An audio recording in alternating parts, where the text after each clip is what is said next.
Boys and girls, today is part 2 of Here's My Dollar. So let's get started.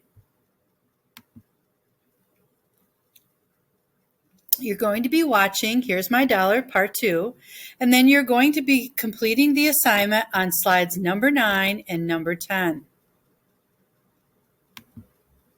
Here's my dollar. Now, you'll remember that an author's purpose is several different things. They could be trying to persuade you to think differently and to see their point of view about something. They could be just entertaining you with a scary story or a funny story. They might want to inform you of something that's happening, a new topic, facts about something that you're not familiar with. They could be describing something like a how-to fix your bike or how to put something together. Or they could even give you detail about one specific thing. Like I had a student write about a sugar beet one time and the qualities of a sugar beet. So just describing a sugar beet. And then the last thing, to narrate. Usually that's a personal narrative story, maybe about the first time you rode a bike or the first pet that you ever got. All right. This week's vocabulary again, tour, a trip or journey in which many places are visited or seen. Volunteers, people who offer to do things by choice and often without pay. Thrilled, filled with pleasure or excitement. Slogan, a phrase, statement, or motto. And deserve, to have the right to something. Okay, a little bit of recap from our story so far. Angel hears that the Caffey Zoo has money problems. She writes a letter to the newspaper and asks people in Fresno, her town, to send $1 to the zoo. She sends the first $1 in her letter. The newspaper prints Angel's letter. Money begins to arrive. Then the zoo invites Angel and her family to visit. Soon Angel goes to other schools to talk about helping the zoo. She also gets an interview with the newspaper. So, here we go. Next, Angel was asked to appear on television. She was invited to be on a popular talk show. Angel flew from Fresno to Los Angeles. It was the first time she was ever on a plane. At the television studio, Angel entered the stage to applause and her favorite rock music. She smiled and waved. The audience was rooting for her. They were rooting for the zoo animals back in Fresno, too. More donations arrived after Angel's appearance on television. The Caffey Zoo got larger and larger checks. One was for $10,000. Another was for $15,000, and one was for $50,000. Of course, many donations were still just for $1. Children were sending in what they had, just as Angel had done on Thanksgiving Day. Caption: Angel boards a plane to make a television appearance. Caption: Zookeeper Mary helps Angel hold a boa constrictor. Everyone was behind Angel and the zoo. High school teams held car washes to raise money. Volunteers showed up at the zoo to help paint and clean up. A local business made t-shirts with a picture of the zoo on the front. The zookeepers were very happy. Ray Navarro is the person most responsible for the animals. He has hauled thousands of buckets of water for the animals. He has pushed wheelbarrows of hay for the elephants, the giraffes, and the zebras. Angel opened the eyes of Fresno, said Ray. She made us see that people can make a difference.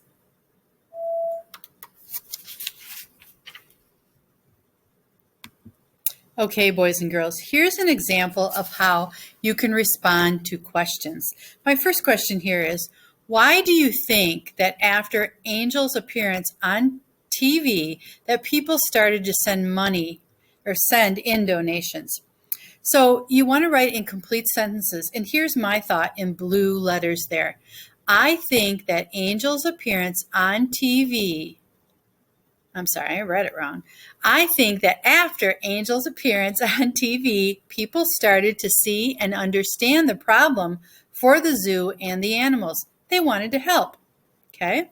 So I wrote in complete sentences and I rephrased part of my question in my response or answer.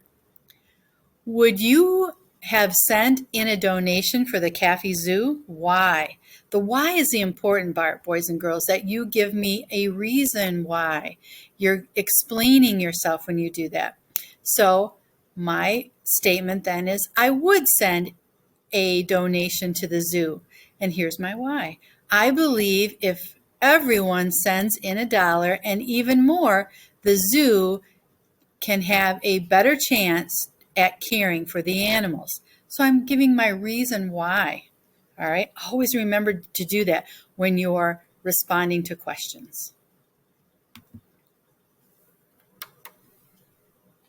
Caption: Angel's fundraising efforts are displayed on a billboard at the zoo. The campaign started with a single dollar from Angel. In 6 months, the Chaffee Zoo received more than $600,000. The zoo has used some of the money to fix the pathway to the reptile house where the boa constrictor lives.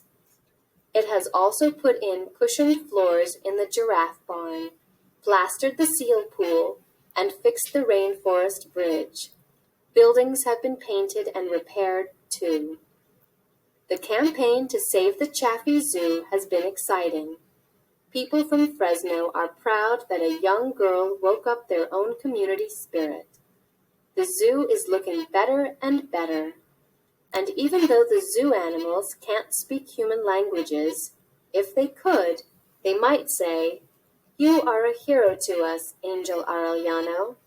You deserve our thanks for saving our zoo." Caption: The zoo's seals enjoy a swim in a newly plastered pool, thanks to Angel. Okay. Pretty long story, but really interesting how just one person can make a huge difference. Part 1 of today's assignment is on slide 9, and what you're going to do is answer the first question. Why would the author of this story consider Angel a hero? So this was a persuasive piece, right? And so the author believes that. Why do you think the author believes that Angel is such a hero? And the last one, name 3 things that the money raised did for the animals at the zoo. Remember to write in complete sentences. Then you're going to go to slide 10, part 2 of today's assignment. You're going to write a short letter to persuade your community to help out a zoo in need. Provide reasons why and how they can help out. At least 3 sentences, 3 nice, healthy, complete sentences. And I've started it for you. Dear local community members, okay, you're going to try to persuade them to donate money to the zoo. All right, that's all for now.